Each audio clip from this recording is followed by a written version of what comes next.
continuidade aos trabalhos desta manhã, o tema da próxima palestra será Sistemas Tributários Internacionais. Para a apresentação do palestrante, com a palavra, Oswaldo Santos de Carvalho. Bem, nós vamos retomar, então, a última palestra agora, concluindo o ciclo pela manhã. Vai apresentar a palestra sobre sistemas tributários internacionais para a gente o Dr. Marcos Verdi. Tá?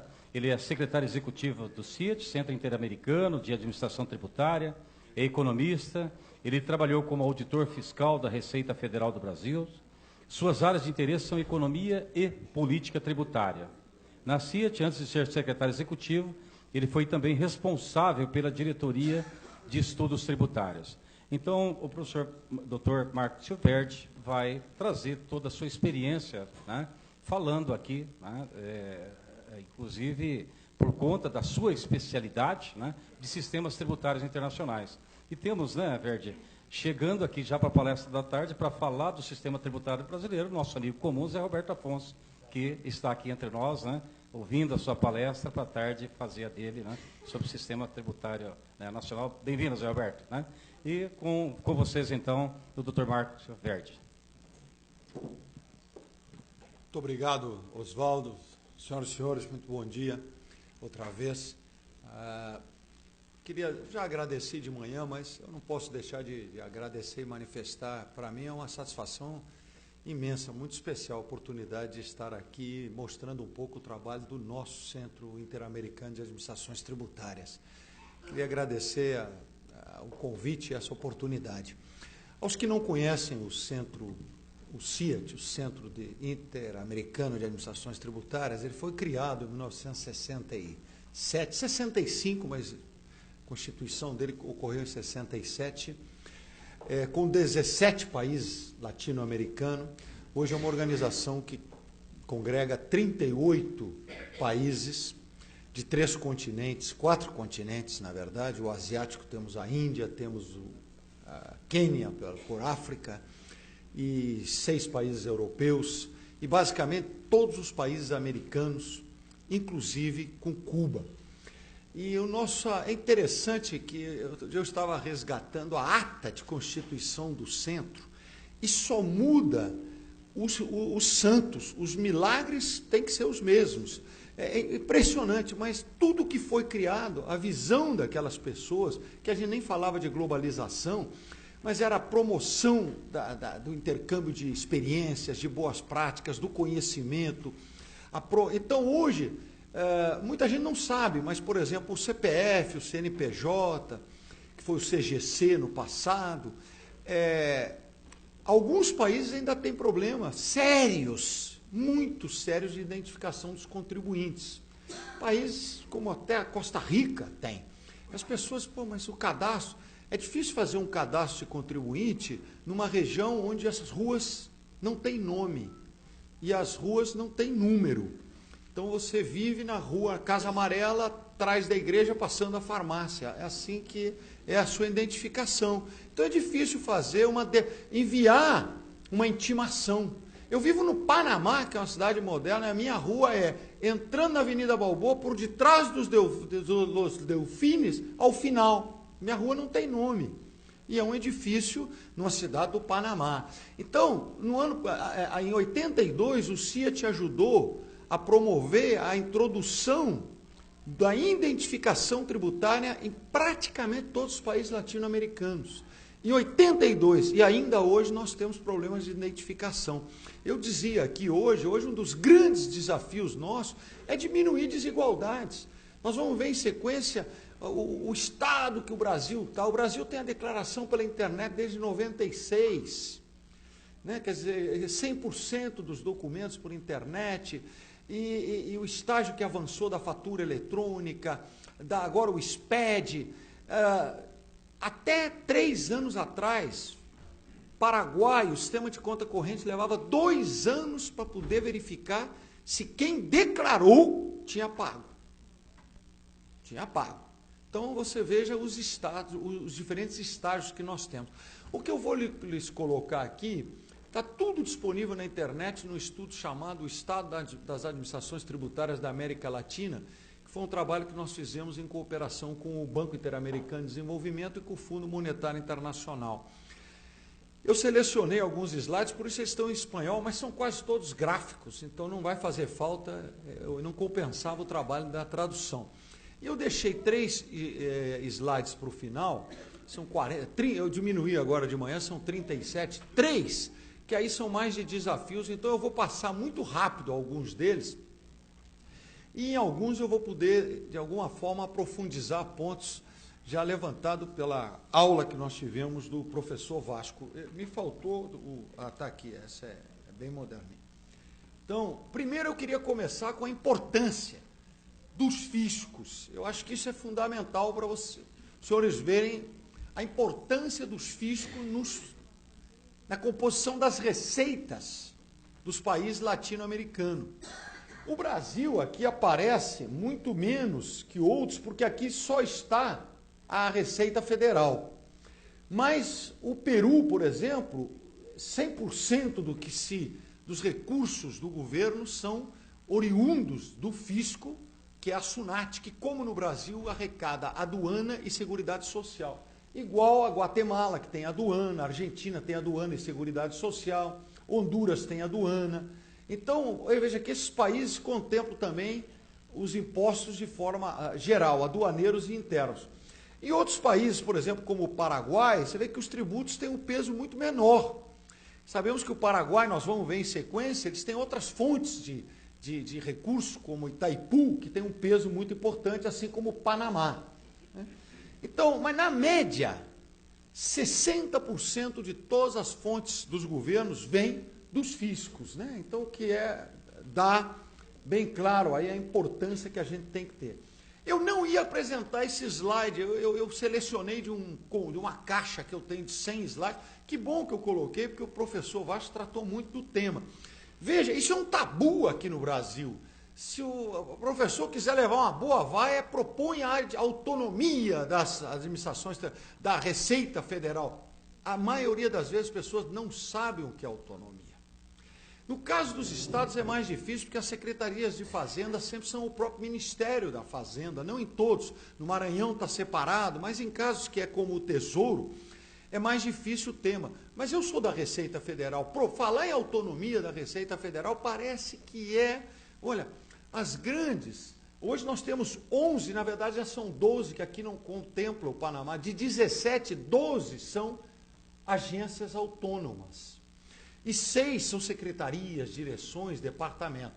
Agora, não estão incluídos aqui, por exemplo, a Canadian Revenue Agency, que é uma agência, porque aqui é só latino-americano. Não está a agência espanhola. E Portugal, não sei se virou agência, não, continua ministério. Agora, na França, não é. A grande pergunta que nós teríamos para um debate aqui é esse o fator de êxito? Eu acho que de êxito não.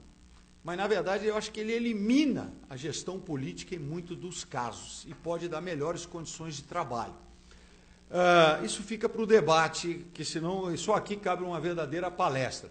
Esse eu achei bom também, para ver, todos os 17 países têm o fisco, de alguma forma, eles têm algum impacto, algum controle das controladorias dos seus países. E só 15 têm unidades de controle interno. Aqui dá para outra palestra. O que é uma unidade de controle interno? Tem algumas que são só focadas no aspecto do controle da gestão. Então eles dizem, não, nós temos o controle interno. Eles controlam meta de arrecadação e de cumprimento. Tem outras que o controle interno é mais só na legalidade, se o funcionário cumpriu ou não a lei. E tem os modelos mais amplos, onde o controle interno passa desde o acesso devido ou indevido às informações, ao cumprimento das normas legais e também ao controle das metas. Mas é um tema cada vez mais exigido de acordo aos estándares de transparência que nós temos a obrigação de cumprir. Aqui eu também achei interessante, porque é faculdade da cobrança. Veja que no Chile a cobrança não faz parte da administração tributária. E o Chile, em muitos casos, é considerado um modelo de administração tributária. Então, isso é para questionar um pouco de estándares, né? Veja, nós, por exemplo, não temos a cobrança executiva, que eu, evidentemente, defenderia que a Receita Federal tivesse a parte da PGFN sob o seu controle. Mas a Argentina tem, o México tem, e vários outros países grandes têm. Agora, tem países que nem a cobrança administrativa tem, que é o caso do Chile e de El Salvador, só 2. Ali ainda tem a necessidade de ir a um juiz antes de abrir uma demanda judicial, né? A maioria dos países necessita, sim, de um comunicado, uma decisão judicial. Tem outros países, como a Argentina, que não. Eles têm uma outra capacidade de cobrança que nós não temos, que é um dos grandes pontos aqui, é a nossa falta de debilidade para a cobrança, né? Quer dizer, o ICMS, acho que os senhores ainda conseguem fechar um posto aí por um descumprimento de norma, mas é mais fácil fechar o estabelecimento porque apareceu uma barata, por saúde, é verdade, ou porque tem um problema de incêndio, ainda mais com os lamentáveis episódios que passamos no Brasil há pouco tempo. Agora, por falta de emissão de fatura e nem do pagamento de imposto, você não pode fechar, porque a Constituição não permite. Então, isso é só o Brasil. O Brasil é o único país da América Latina que você não pode fechar um estabelecimento que não emitiu a fatura. Então, eu não vou ao caso de países que têm meta. O auditor, esse mês, esse grupo tem 1.500 estabelecimentos que tem que fechar. Então, a gente sabe como é que é a meta, né? Vamos cumprir a nossa meta de qualquer jeito. Nós vamos fechar na marra, se tiver que fechar. Mas a nossa capacidade de exercer o crédito tributário, ela é debilitada desde aqui, da nossa capacidade de fechar um estabelecimento pelo não pago dos impostos. Ele vai para o CADIM. Bom, e daí o CADIM? O que acontece? Né? Quer dizer, não afeta, é muito pouco, né? É outro tema. Eu achei interessante isso aí, tudo eu vou passar rápido, como mais ou menos sempre gasto de pessoal é o nosso grande gasto, né? 70% do gasto, mais gastos correntes e os investimentos em torno de 6% é o que chama atenção. Porque hoje, quem dera que essa média de 6% não tivesse uma ampla dispersão. Nós temos países que não estão investindo nem 1%, e isso sim gera a eles cada vez mais a distância deles no que se refere à tecnologia e a estruturas vai piorando, né?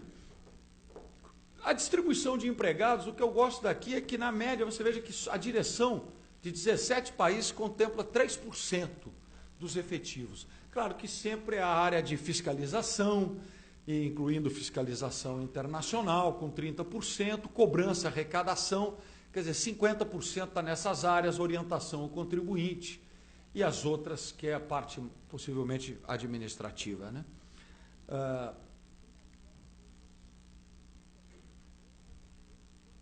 Formação de pessoal, nosso pessoal, em geral, é bem formado, na maioria, 56% das pessoas têm uma formação superior, considerando 17 países da América Latina, e que é um índice muito bom, né? Não sei até se nós não somos fator de promover a exclusão, porque eu lhes digo, para ver como é difícil saber quem tem a razão nesse mundo de hoje, que eu, num evento no IRS americano, comentei com muito orgulho que na Receita Federal, eu estava falando da Receita, todos nós éramos universitários, até os técnicos. E o americano me disse, mas vocês, num país subdesenvolvido, por que são tão discriminadores e excludentes? Eu não entendi bem. Ele falou, nos Estados Unidos, para ser auditor do fisco, basta ter como chama lá, não é a universidade, é o college. Basta ter o college, porque a universidade não é para qualquer americano. Então, eles dizem, depois nós vamos formar a pessoa. Então, vê como tudo que a gente parece que é uma verdade absoluta, eu desafio a um dos senhores aqui a explicar na França que nós não temos o concurso interno. Na França, eles não conseguem entender. Isso não é pas possível. Para entender como é que você tem um auxiliar e um auditor, tem 1000 vagas auditor e não abre o concurso primeiro interno. Eles, por mais que eles não, ainda que sob as mesmas condições, mas não dão uma chance primeiro. Então, é muito difícil nesse mundo de hoje a gente achar que o que vale para nós, vale para todos, né? Pessoal, esse gráfico sempre me dói, porque eu já vejo que eu já passei um pouquinho mais daquela coluna de lá, né? Então, que sorte que 11% tem mais de 55%. Eu gosto sempre de falar que é o Equador. O Equador, eu vi crescer aquela... Eu estava na Receita Federal, quando foi criada a nova administração do Equador, e 51% do fisco do Equador tem menos de 30 anos. Não preciso dizer que o fisco mais velho é sempre o Uruguai, né? E eles não acham, porque para lá, para o Uruguai, 50 anos ainda é um jovem que está com muito potencial, né? Eles não aceitam essa linha. E até 30 tem que aprender, ainda não tem idade para entrar no fisco, né, Zé? Mas veja que, na média, o pessoal nosso tem 35 a 45 anos. A reposição de pessoal, tudo isso aqui dá para muita discussão. O grande problema é que nós sabemos, nós temos estados brasileiros que têm 10, 15, 20 anos que não fazem um concurso. Está se criando um problema grave, gravíssimo, né? Em outros também, gravíssimo. Isso aí, então não adianta ter carreira, ter bom salário e está todo mundo saindo, não tem concurso por problemas que a gente sabe de brigas de categoria e tal. Esse aqui eu selecionei para mostrar, olha, esse nosso modelo, algo não está bem, está falido. Sabe por quê? De tudo que a gente na verdade, a fiscalização tem que ser forte, fortíssima.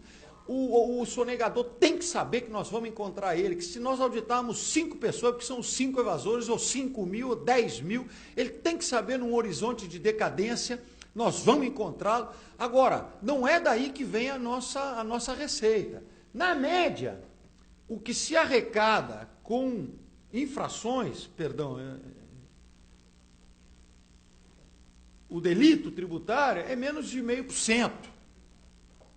Então, os números de sanções emitidas, quanto que dá sobre as sanções condenatórias, mas aqui, ó, percentagem dá em relação ao que se arrecada.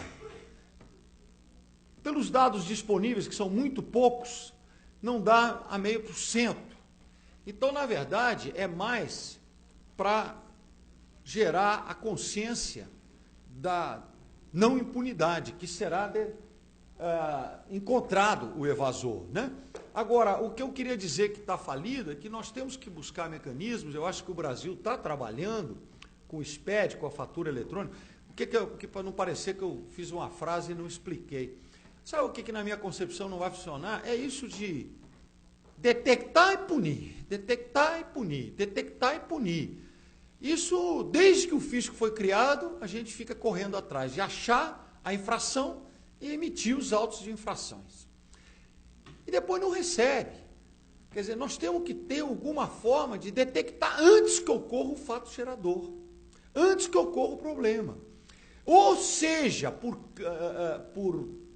eliminar os focos, ou até por medidas duras, como, por exemplo, na Argentina, a sociedade não gostou.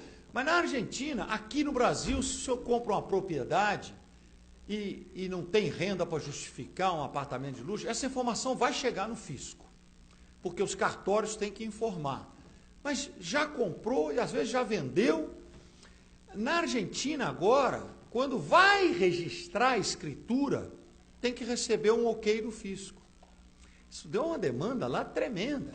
Porque vai dizer, não, para pelo menos ver se o cidadão que está registrando tem capacidade de comprar esse imóvel que não está. Mas esse é um grande tema que eu acho que a gente precisa melhorar no Brasil de muito, são melhorar as relações fisco-contribuintes no nível de evitar que nós vamos seguir nesse novo milênio sempre atrás de detectar sanções e punir. Nós temos que encontrar mecanismos que melhorem essa relação fisco-contribuinte, né? Os grandes contribuintes, como aqui no Brasil, veja que, na média, arrecadam 70% de tudo que se paga, né, nos fiscos, né? E o caso máximo, acho que é o Chile, que está aqui. Isso aqui é um pouco, varia às vezes um conceito de grande contribuinte, o tamanho. Certamente, os grandes contribuintes aqui de Honduras não seriam um grande contribuinte no Brasil, mas considerando os critérios de grande contribuinte de cada país, 70% vem sempre de um número mínimo de grandes contribuintes. Então aí gera uma outra questão que eu queria deixar para debate. Sabe o que acontece? Que eu fico vendo, para colocar em outras palavras, nós temos que caçar fora do zoológico, sabe? A gente não pode só querer caçar no zoológico, porque ainda assim é fácil, o leão é difícil até no zoológico, mas aí é mais fácil, e nós estamos caçando no zoológico. Com eles, que a gente deveria buscar uma relação muito melhor e superior por câmaras, por negociar acordos antecipados de pagamentos, por buscar mecanismos até como existem na França, e outros. Na França é possível negociar até o monto da penalidade, desde que ele pague imediatamente. Quem vai fazer isso aqui? Eu não faço. O Ministério Público, ainda que ele esteja comigo, do lado, né? Então, e por que pode em outros países? Então, aí nós ficamos concentrados, porque se eu aumentar algo aqui, tem um impacto grande. Mas a gente tem que sair do zoológico para caçar. Nós vamos ver depois que os níveis de evasão são inaceitáveis. Nós vivemos na região do mundo com os níveis que nos dói como cidadãos ver o nível que nós estamos de evasão em IVA e imposto de renda. Especialmente quando a gente sabe que se tem um imposto injusto, é o que só pago eu e o senhor não, né? Quer dizer, então, os grandes contribuintes, como arrecadam, às vezes é o que a gente se concentra em cobrar deles, né? Aqui eu estou sempre voltando uma atrás. Essa eu resolvi colocar, ela está um pouco perdida aí, mas só para ver que ainda tem muita declaração para o papel na América Latina, né? A internet ainda... por internet é o direito, agora que está em 45% das declarações. Seleções de contribuinte também dá para uma discussão ampla. Eu só queria mencionar aqui 2 pontos. Cada vez mais tem a seleção do auditor que dá o carteiraço, né? Quer dizer, eu na Receita Federal ainda encontro amigos que eles não aceitam o mandato de procedimento fiscal. Ele quer ter o poder de dar o carteiraço. A época do carteiraço já acabou longe, né? Quer dizer, ninguém tem que sair por aí dando uma de herói, tem que ser sistemas objetivos, inteligentes, de cruzamento de informação. E isso, por sorte, já se vê que a maioria dos países já trabalha com o que são os cruzamentos de bases de dados e com a seleção por critérios objetivos, né? Então, o cidadão gastou mais do que tanto, pagou mais com tanto de médico, fez...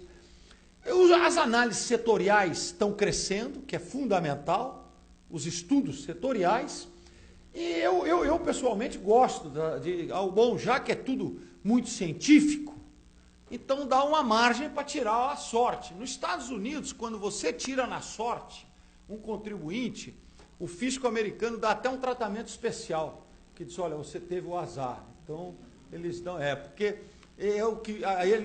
esse veio da cartola. Então, ele tem um tratamento especial, só para dizer que nós vamos chegar lá.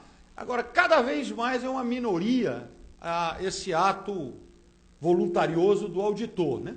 Essa aqui, doutor Udaldo, eu coloquei, doutor Nilton, pessoal aí, fatura eletrônica ainda tem muito por trabalhar, quer dizer, aqui nós sabemos que tem países, por exemplo, como o Panamá, que ele implementou, onde está o Panamá aqui?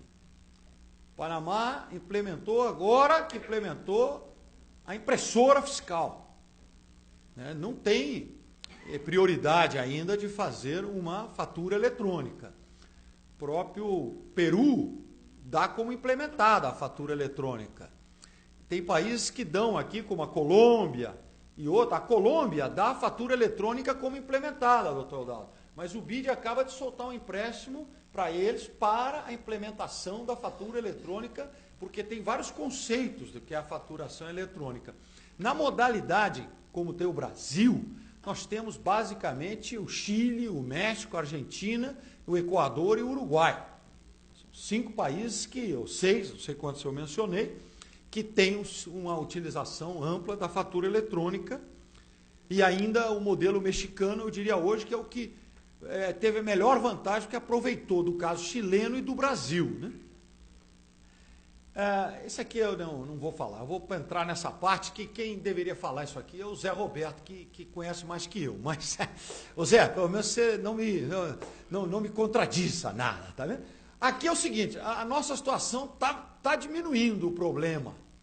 Nós tínhamos uma diferença, comparado com a OCDE, eles arrecadam sempre ali pelos 30%, os países da OCDE, os 34 países ricos do mundo. E nós estamos melhorando, nós saímos de 13, 14 e chegamos a 18, 19. Então, se a gente considerar aqui 14 e aqui 19, nós ganhamos 5 pontos do PIB. Para quem estuda a área sabe que é uma boa evolução. Não é fácil ganhar 1% do PIB, 5% do PIB em 20 anos, é uma conquista para a América Latina. Então, nós estamos diminuindo o gap, mas tem um problema grave. Qual é? A dispersão. Os países da União, da OCDE, todos estão aqui pertinho dos 30. Então, os Estados Unidos tributa 29, o outro 30, a Noruega um pouco mais, a Alemanha 34, mas está todo mundo na curva aqui. No Brasil, esse 30% só existe porque nós temos o Clube dos 30, que são a Argentina, que tributa 38, 37, o Brasil 36, a Bolívia e o Uruguai. São esses 4 países, se não me falta a memória, que tributam mais de 30.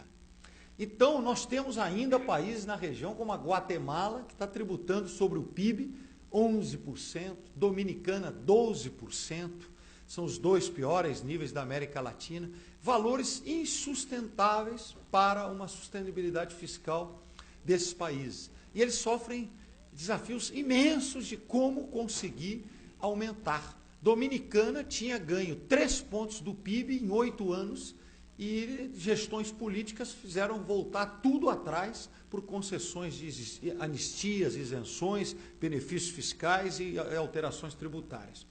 Então, agora esse gráfico aqui eu coloquei, é um gráfico feito por Alberto Barré, Miguel Pétio, e que eu não vou comentar dele, mas basicamente o que ele está dizendo aí é o seguinte: nós estamos menos mal do que aqui. Na verdade, a nossa média aqui é 19. Quando a gente considera isso, ela dá 24, e ponderada dá mais de 26 pelos PIBs. O que é isso aqui? É quando a gente inclui no Paraguai a usina de Itaipu. Quando a gente inclui no Panamá, o canal do Panamá, os recursos do canal do Panamá. Quando a gente inclui no México os dividendos da Pemex, que é 100% estatal. Então podem ver, por exemplo, aqui que o Panamá é um país que cresce muito, salta, e a Seguridade Social, que não estava incluída. Aqui o México, recursos naturais, é o azul, isso aqui é a Pemex, né? Então, como que o México poderia, 7ª, 8ª economia do mundo, viver com a tributação de 11% do PIB que eles têm 12%? Então, é porque eles têm uma fonte elevada de recursos do setor petróleo. Então, na média, comparando, nós estamos em 25, que já diminui a distância para os países da OCDE. Então, eu diria, que isso é um debate para depois, que nós, afinal, não estamos tributando tão pouco assim. Nós estamos tributando mal, como já foi visto aqui nas apresentações anteriores e nós vamos seguir vendo no dia de hoje. Aqui é muito do que falou o secretário. Nesse modelo, o país exemplo é o Panamá, que tributa mais o consumo, que é o marrom, do que a renda. Perdão, mais a renda que o consumo, ou diretos, né? Renda e propriedade. A maioria, por exemplo, o Paraguai, 65% de tudo que se tributa é tributação do consumo. Também eles não tinham imposto da renda da pessoa física, agora instituíram, né? Então, você veja que, por isso diz que nós tributamos de forma regressiva, porque a linha azul, que são os tributos indiretos, está sempre maior do que a linha marrom, que são os diretos. E com exceções que são, no caso do Brasil, porque aqui não estão incluídos nem as contribuições sociais e nem o ICMS. Isso é dado só federal. Bom, então, o que isso já foi comentado, o que o doutor Calab comentou, e é que é o outro gráfico. Enquanto nos países da OCDE, no período 2010, esse gráfico me atualizaram ontem, eu pedi com o PIB 2012, foi antes de vir para cá, era 22% do PIB, da pressão dos 30 e poucos que eles têm lá, vem de impostos diretos, na nossa região é 10%. Renda, propriedade e rendas de capital. Então veja que nós tributamos as rendas menos da metade que tributam os países ricos. E sabemos que isso é uma questão muito difícil de alterar, porque nós temos uma concentração de renda muito maior que eles. Então, para eles têm uma base de renda muito mais ampla. Então, para nós aqui é isso, nós temos um nível de isenção de R$ 1.700 de imposto de renda, que é mais do que justo. Agora, como tributar mais a renda sem onerar a renda dos assalariados? Porque senão nosso imposto de renda devia ser imposto de renda dos assalariados, né? Já que empresa, pequena empresa, eu não quero entrar nem nessa discussão, mas a gente sabe que quem paga muito mais são os assalariados. Né? Então é difícil diminuir essa distância diminuir o consumo e aumentar a renda sem caçar no zoológico outra vez, tributar só na fonte dos assalariados. Não. Para aumentar a renda, nós temos que cobrar mais de profissionais liberais, nós temos que combater a informalidade, nós temos que buscar a renda oculta, a renda evadida, e não a renda só de salário. Né? E claro, o que seria, eu vou até me comentar, o ideal, mas esse o Brasil não poderia fazer, nem os países latino-americanos num ato só, é que sempre eu gosto de comentar a pergunta do senhor Warren Buffett, que agora é o segundo do mundo, né? E ele diz que ele paga menos que a secretária dele. E as pessoas perguntam, ô Márcio, e por que ele paga menos? Eu digo, por isso é a coisa mais fácil do mundo. É porque é exclusivamente na fonte a renda dele. É só levar para a declaração anual de ajuste que terminava. Eu não estou propondo, e nem faria isso um país isolado. Mas é que o capital tem um tratamento favorecido no mundo. E isso, a nós, países pobres, é muito difícil ver e não poder fazer nada de forma unilateral, porque claro que o capital se move, toda essa discussão que a gente sabe. Agora, se é a pessoa que aqui em São Paulo vive de renda só de capital, de ações, debêntures, de dividendos, se ela tivesse que levar dividendo nem paga aqui, né? Só se ela tivesse que levar a declaração de ajuste, o que ela pagou na fonte do CDB, ela teria que tributar o mesmo nível do assalariado.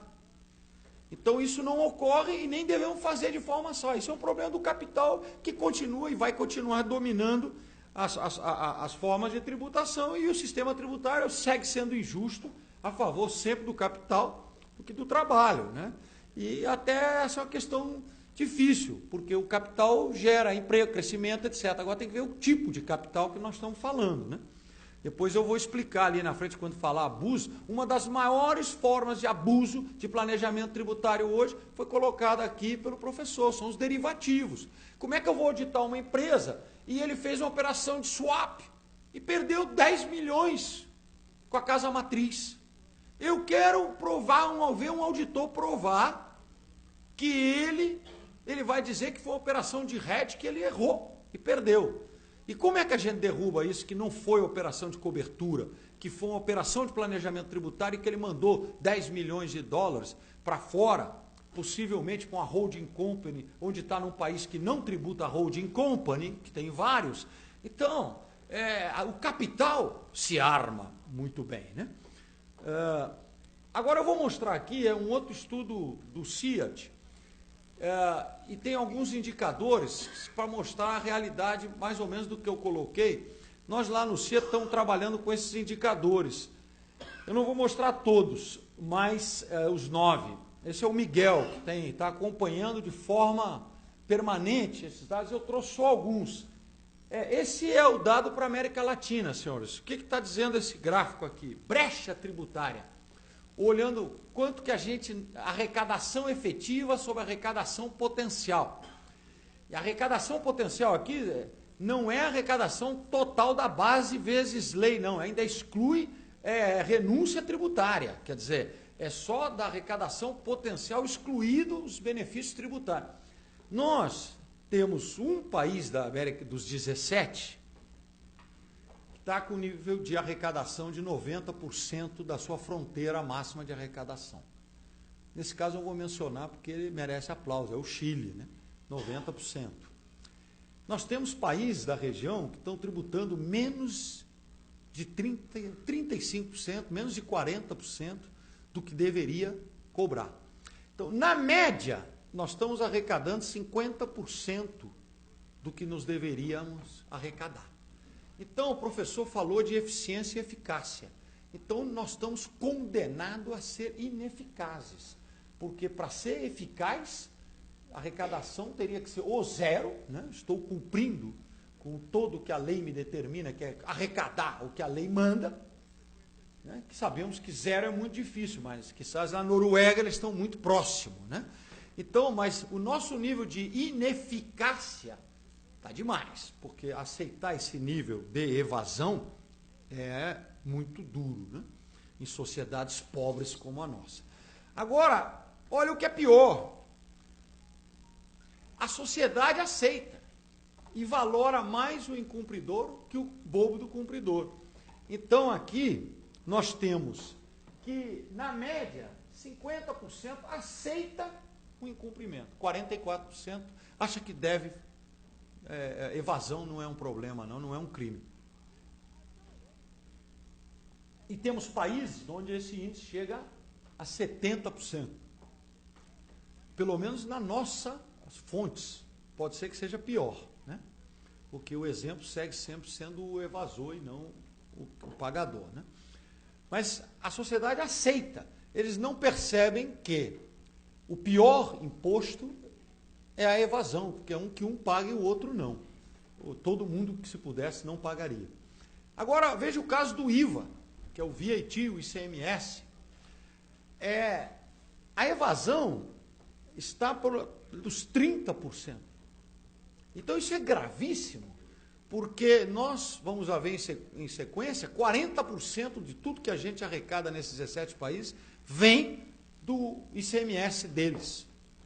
E temos evasão de 45%, isso é calculado pelo CIAT.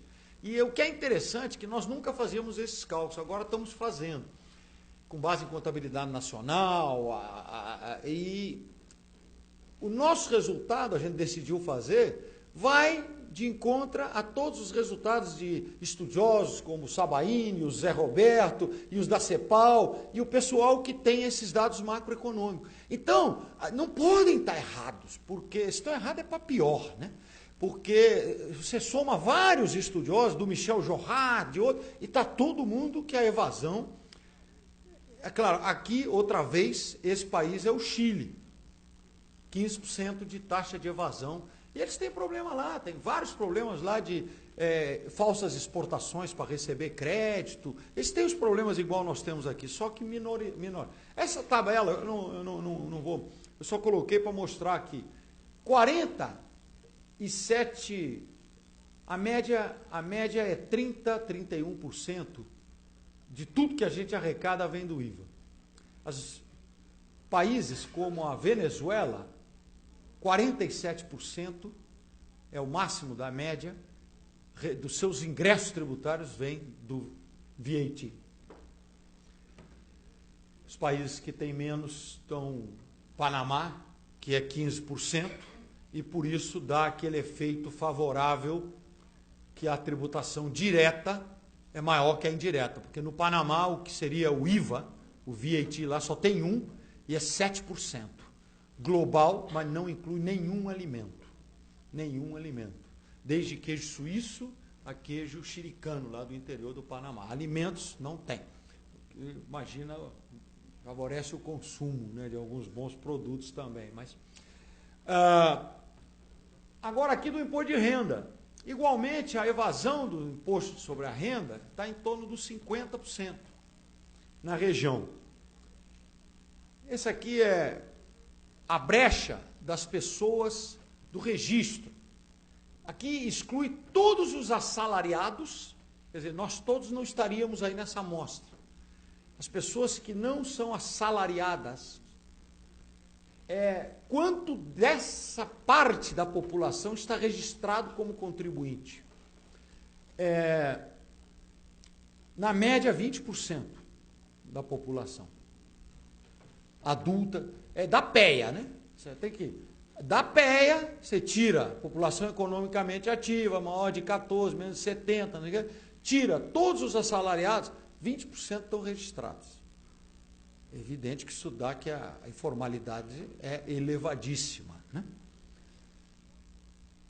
Aqui a porcentagem da arrecadação como produto da fiscalização. Nós temos alguns países que chegam a mais de 20%, mas a média está em 7% do que se contribui à fiscalização com a arrecadação. O ideal fosse zero, né? Que a fiscalização fosse apenas um ato de verificação do fiel cumprimento ou do encontrar erros não espontâneos e não mais. Isso é um problema para nós, porque o resultado, a liquidação é o que é em português o lançamento. Então, do que se arrecada, aquilo que se lança, não do que se arrecada. A dívida. Estoque da dívida, eu fiz um resumo ali, mas acho que eu estou me antecipando ao resumo, esse aqui dá 65% da dívida, tem mais de 2 anos. Tem casos que toda a dívida está vencida há mais de 2 anos, praticamente. Essa dívida aqui toda é incobrável, né? Quer dizer, cobrar a dívida de 3, 4, 5, 6 anos, a gente sabe que dívida velha é a pior dívida de cobrar, né? Quer dizer, a dívida tem que ser recente, né? Agora, um fato positivo, basicamente, dos indicadores que a gente calculou, é que no que se refere à atenção ao contribuinte e serviços, a média de satisfação dos contribuintes é elevada. Mais de 70% dos contribuintes estão satisfeitos com os canais, a excelência na atenção. O custo da arrecadação, isso sempre é um custo muito difícil de comparar. Eu até tirei uma que estava aí, porque não se pode comparar o custo do fisco brasileiro com o custo do fisco chileno. Quando aqui a gente tem arrecadação que eles não têm. No custo da Receita Federal tem a aduana, lá a aduana é separado. Então, por exemplo, na América Latina, para comparar, teria que ser Brasil, Argentina e Peru, que tem mais ou menos os 3 as mesmas funções, né, que são contribuição de seguro social, as funções aduaneiras e de impostos internos, né? Então, mas nós estamos aí entre 1,4%, que está bem. A administração mais barata que a gente encontrou, que tem o menos custo, é a japonesa e a americana. Mas eles têm um fator também, que é o denominador, que é muito grande, né? Quer dizer, então o custo dividido por uma base imensa, né? Quer dizer, é muito... Bom, aqui é um resumo. 53% nós estamos arrecadando do que a gente deveria, 47% da população, na média, aceita o incumprimento, e ainda se usam das falácias, né? Quer dizer, e o argumento que a gente vê, sempre o principal eu não pago porque o meu governo é corrupto. E esse, especialmente aos jovens, que soube que tem alguns aqui, isso é o pior dos argumentos, a pior das falácias. Porque isso é igual eu poder roubar a bicicleta da casa dele porque roubaram a minha. Quer dizer, se existe governo corrupto, não dá razão a não pagar o imposto, né? Eu tenho que, isso é caso de polícia, de tribunal de contas, de denunciar, de buscar uma sociedade melhor e não trabalhar para uma sociedade pior. Mas essa é a grande falácia. A outra eu não pago porque os tributos são muito altos. Se fossem baixos, eu pagaria. Essa na América Latina é triste, porque quando nós sabemos, nós temos na região países com os piores índices de evasão, estão em países que a tributação está nos 10, 12, 11% do PIB.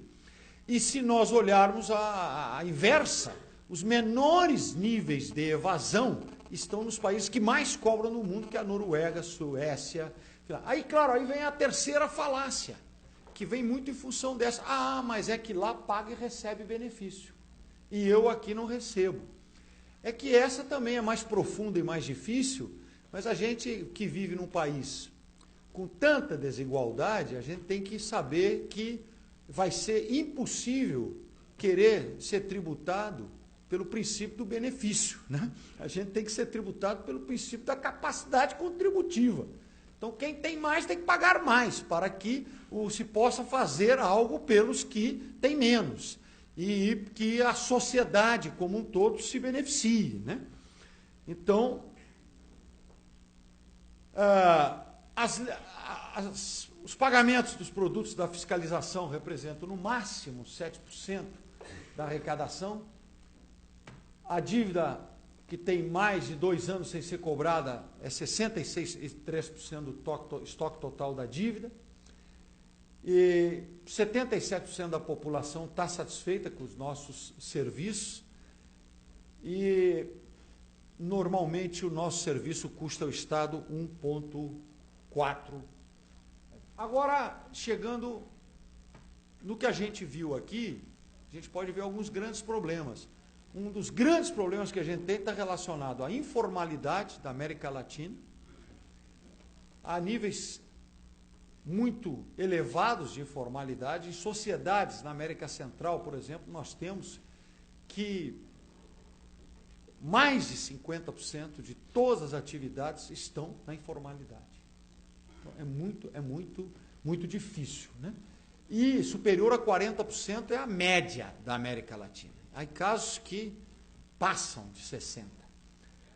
O planejamento tributário agressivo, esse é hoje o pior dos fatores a nível mundial, que ele está relacionado com o de baixo, com a competência tributária nociva, de países que oferecem abrigo ao planejamento tributário nocivo.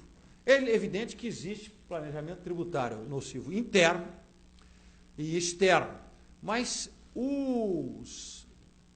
as entidades que calculam o nível da evasão internacional, né, estimam valores a mais de 300 bilhões de dólares de evasão, só considerando o retorno sobre os capitais depositados de alguns trilhões de dólares nos chamados paraísos fiscais.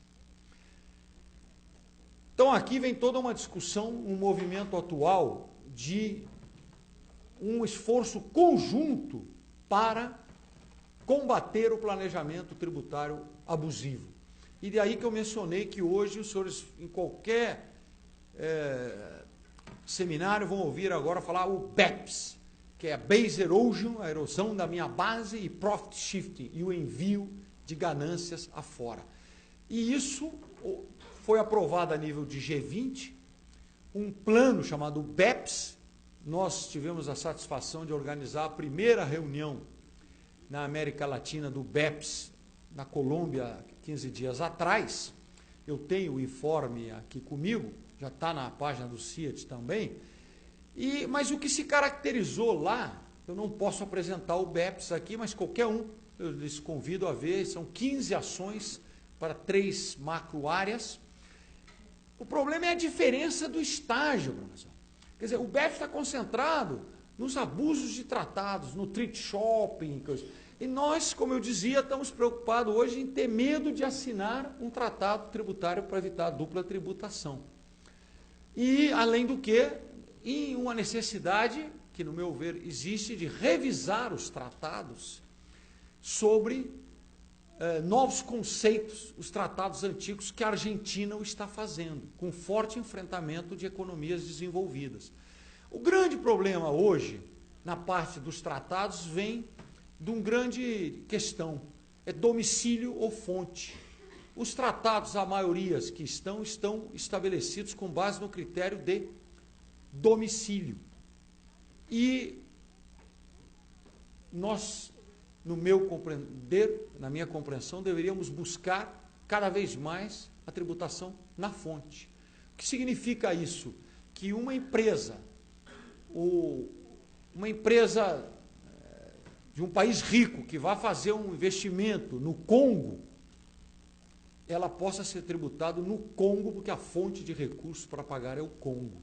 As regras internacionais dizem não, ela deve ser tributada no domicílio. O professor é doutor no tema, eu sou um estudioso amador, mas no meu entender, a justificativa de que tributar no domicílio favorece o investimento, eu acho que é difícil de justificar, né, em um mundo tão desigual. Então ela funciona muito bem entre França e Alemanha, até Alemanha e Canadá, Japão, porque existe um movimento recíproco. Agora, onde você tem uma relação quase que unilateral, então nós precisamos trabalhar a tributação internacional. As fraudes, evidente, não vou comentar, os senhores são doutores em fraudes, Operação Carrossel, na França, que foi mencionada aqui, que segue sendo, acho que vai eliminar o dia que a Europa decidir colocar fatura eletrônica obrigatória e não voluntária. Eles têm a condição de fazer, mas não fazem. E a Operação Carrossel é isso que a gente sabe daqui, que o professor explicou do caminhão que sai daqui para ir para a Bahia e para no meio do caminho e deixa. Então, eles não têm esse nível de informação que nós temos com as faturas eletrônicas. O secretário falou, o professor falou, eu vou dizer, o Simples hoje, eu vou ser muito sincero, para mim é uma vergonha o Simples como está. Porque o Simples se virou só um canal de tentar escapar de tributação.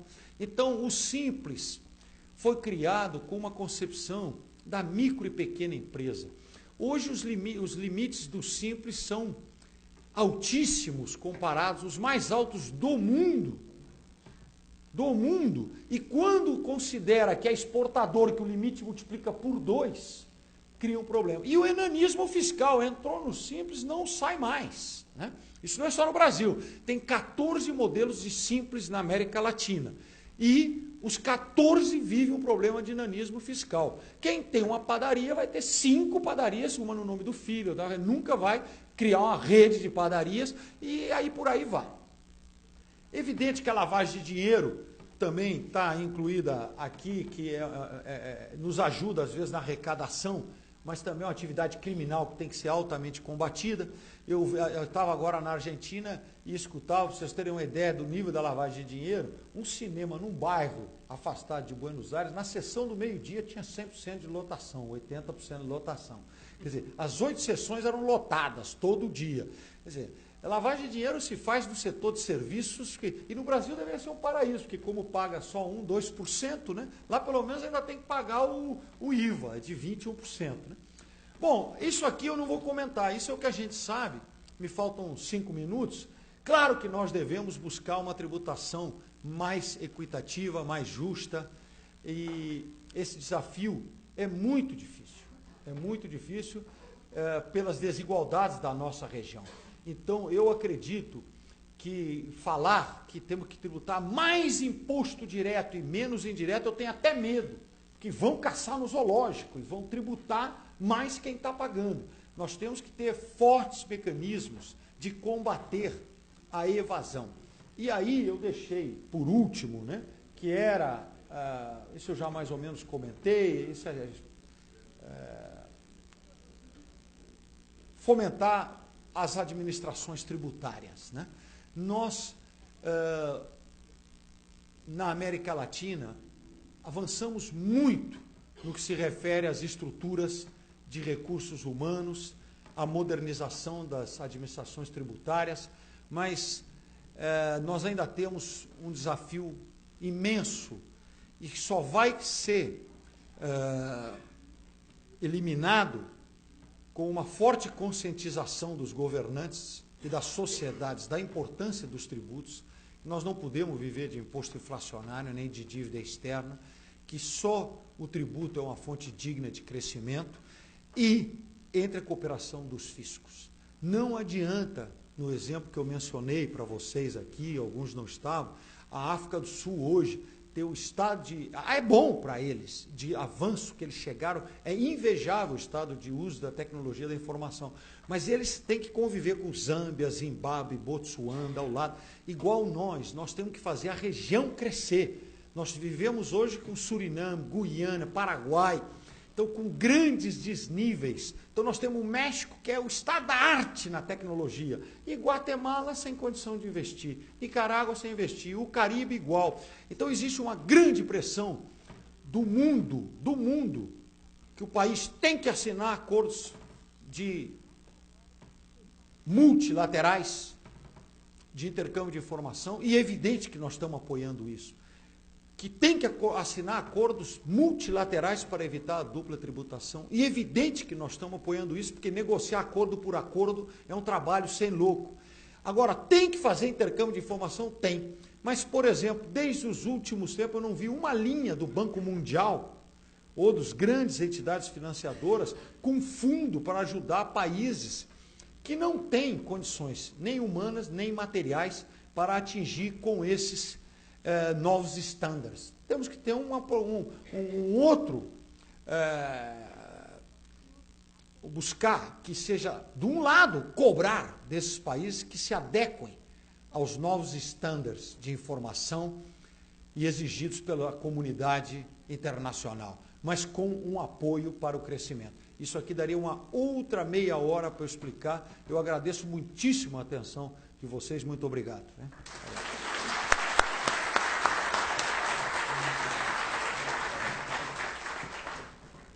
Agradecer e cumprimentar o Márcio Verdi, que é o secretário executivo, né, do CIET, por trazer essa experiência dele, né? Ele que tem essa perspectiva de olhando para o sistema tributário de 38 países, trazendo esse panorama, essa realidade e essa diversidade, né, dos sistemas tributários entre os países.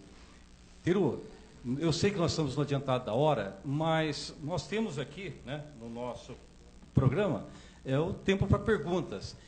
É claro que nós estamos aí a um pouco mais de 1 hora de atraso, mas eu gostaria de abrir aqui para os seminaristas, né, para que faça, se queiram fazer, é óbvio, né, 1 ou 2 perguntas aqui para o Márcio e também para o Vasco, né, professor Vasco Guimarães, está aqui, né, conosco. O Vasco vai ficar o dia inteiro, né, professor? Com a gente, né? A gente agradece. Então, aberto, né, para perguntas. O microfone está aqui. É só erguer a mão.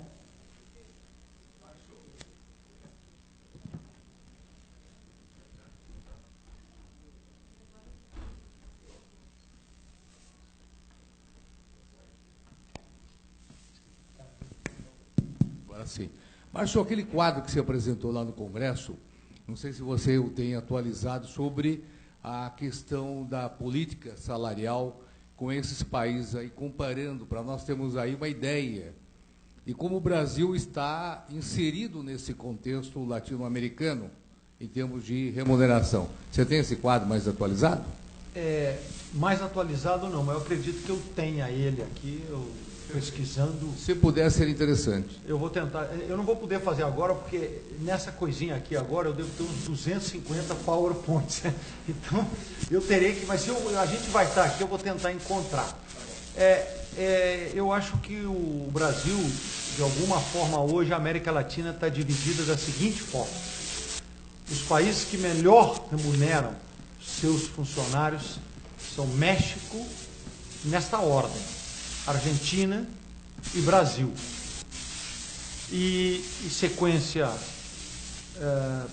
do Chile, e no final da curva de pagamentos de remuneração, salários, benefícios e vantagens, existem vários países. A distância é muito grande. Nós, hoje, quando eu menciono lá fora que um salário inicial de um auditor fiscal no Brasil, que eu não sei do fisco estadual, possivelmente é público, mas nunca me deu trabalho, mas que é em torno de 13, 14 mil reais, é de dar inveja na Europa. Na Europa. Está aqui, eu provoquei agora o professor, porque nós estaríamos falando a $1 de 2, agora está 2,30, estaríamos falando de 4 mil. Então, eu acho que nós temos outros problemas. Em termos de salário na América Latina, somente o México e a Argentina pagam melhor que a gente. E o da Argentina com alto risco, porque grande parte do salário está vinculado a metas de arrecadação, que hoje em dia estão de alguma forma facilmente superáveis, porque tem impostos que estão diretamente ligados à atividade econômica, como imposto ao cheque, imposto sobre as transações total. Então, de alguma forma geral, o Brasil hoje é um país que remunera bem. Remunera bem.